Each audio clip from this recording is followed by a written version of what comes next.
ఇవాళ భారతీయ జనతా పార్టీ కార్యాలయాన్ని నంద్యాల అసెంబ్లీ నియోజకవర్గంలోని గోస్పాడు మండల కేంద్రంలో ప్రారంభించడం జరిగింది. ఈరోజు ఈ కార్యక్రమం జరగడం చాలా శుభదినం. ఎందుకంటే పల్లెకు పోదాం అనే కార్యక్రమం కానీ, ప్రజాపూర్ అనే కార్యక్రమాలతో కానీ భారతీయ జనతా పార్టీ అనేక కార్యక్రమాల్లో భాగంగా ఈ మండలాన్ని, ప్రతి గ్రామాన్ని కూడా తిరిగి సందర్శించడం, అక్కడ పరిస్థితులన్నీ, సమస్యలు గుర్తించడం, అభివృద్ధి ఏ రకమైన అభివృద్ధి జరిగింది అన్ని గుర్తించడం, ఎక్కడ ఏ రకమైన సమస్యలు ఉన్నాయో గుర్తించడం జరిగింది.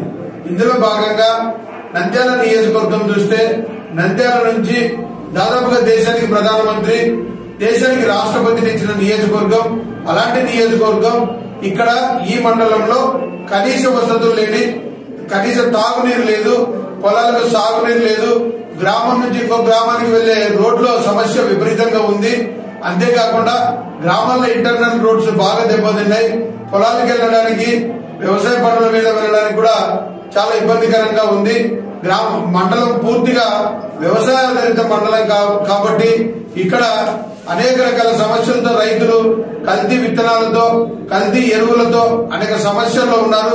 స్థానిక రాష్ట్ర ప్రభుత్వం పూర్తిగా నిర్లక్ష్యం చేసిందని ఉదాహరణగా ఈ మండలాన్ని చెప్పొచ్చు.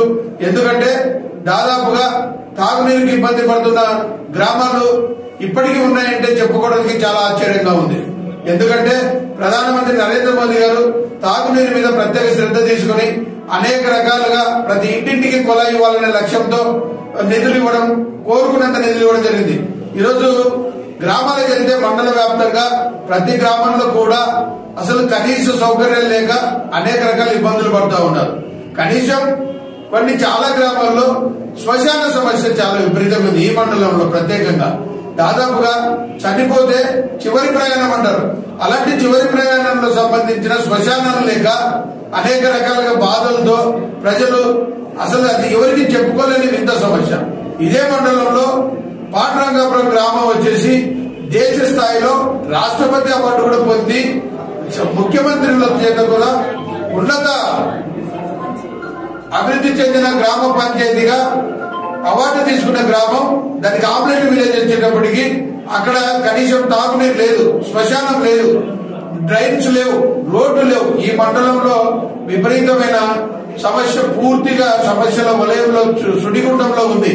ఇక్కడ మండల వ్యాప్తంగా కూడా దాదాపుగా కేంద్రం చేసిన అభివృద్ధి తప్ప ఎక్కడే కానీ 5 సంవత్సరాల్లో రాష్ట్రము ఒక్క రూపాయి ఇచ్చి ఫలానా పని మేము చేశామని చెప్పుకోవడానికి ఒక్క పని లేదని నేను బహిరంగంగా సవాల్ విసురుతున్న రాష్ట్ర ప్రభుత్వానికి. ఇక్కడ స్థానికంగా పాలించుతున్న వైఎస్ఆర్ పార్టీ ఎమ్మెల్యే కూడా సవాల్ విసురుతున్నా. నువ్వంటూ చేసింది ఏమన్నా అంటే ఒక్క పని చూపించి ఇది నేను చేశానని చెప్పు. కేంద్రం నిధులతో, ఆర్థిక సహకారంతో సంబంధం లేని కేవలం రాష్ట్ర ప్రభుత్వం చేసిన ఒక్క పథకం ఉంటే నువ్వు నిరూపించుకొని చెప్పు. ఒక్క పని ఉంటే చూపించమని సవాల్ విసురుతా ఉన్నాం. కాబట్టి ప్రజలందరి తరఫున ఒక మాట ఇస్తున్నా, భారతీయ జనతా పార్టీకి ఒక అవకాశం ఇవ్వండి.